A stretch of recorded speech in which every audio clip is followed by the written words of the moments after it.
Star hero Dhanush రెండోసారి Telugu production house లో నటించిన చిత్రమే కుబేరా.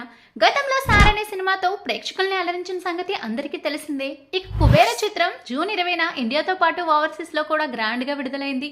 శేఖర్ కమల దర్శకత్వంతో పాటు ధనుష్ పోషించిన బిచ్చగాడే పాత్రకు కూడా ప్రేక్షకుల నుంచి మంచి రెస్పాన్సే వస్తుంది. టాలీవుడ్ దర్శకుడు శేఖర్ కమల డైరెక్ట్ చేసిన ఈ సినిమాకు ప్రేక్షకుల నుంచి మంచి స్పందనే లభిస్తుంది. క్రైమ్ జోనర్ లో రూపుదిద్దుకున్న ఈ సినిమాలో వ్యాపారవేత్తలు బ్లాక్ మనీ చుట్టూ కథ తిరుగుతుంది.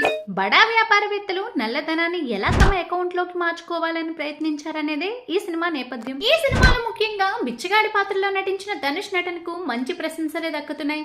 ముఖ్యంగా ఎమోషనల్ సీన్స్ తో ప్రేక్షకుల హృదయాలను ఆకట్టుకున్నారు ఈయన. అయితే ధనుష్ కంటే ముందు ఈ సినిమాను టాలీవుడ్ లో మరొక హీరో చేయాల్సి ఉండింది.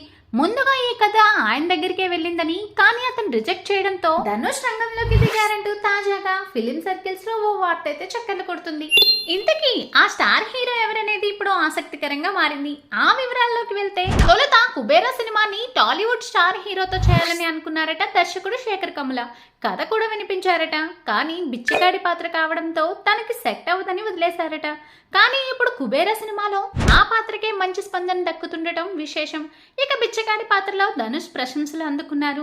కాగా ఈ చిత్రాన్ని మొదటగా టాలీవుడ్ స్టార్ హీరో విజయ్ దేవరకొండతో చేయాలని అనుకున్నారట. కానీ విజయ్ కు ఉన్న ప్రత్యేకమైన ఫ్యాన్ ఫాలోయింగ్ దృష్ట్యా ఆ సినిమా కథ ఆ పాత్ర తనకి సెట్ అవ్వదని ఈ సినిమా వదిలేసుకున్నారంట విజయ్. కానీ ఇది తెలిసిన విజయ్ ఫ్యాన్స్ ఈ సినిమా తను చేసుంటే చాలా బాగుండేది అని ఫీల్ అవుతున్నారట. కుబేరా సినిమాని టాలీవుడ్ అగ్ర నిర్మాణ సంస్థ అయిన శ్రీ వెంకటేశ్వర సినిమాస్ ఎల్ఎల్పి అమిగోస్ బ్యానర్ లో నిర్మించారు. సునీల్ నారింగ్, శేఖర్ కమ్ముల కలిసి 120 కోట్లు వెచ్చించి మరీ రూపొందించిన సినిమా ఇది. ఈ సినిమాలో అక్కినేని నాగార్జున కీలక పాత్రను పోషించారు. National crush Rashmika Mandanna heroine గా అలరించారు. ఇంకా రాక్ స్టార్ దేవిశ్రీ ప్రసాద్ ఈ సినిమాకు సంగీతం అందించడం విశేషం.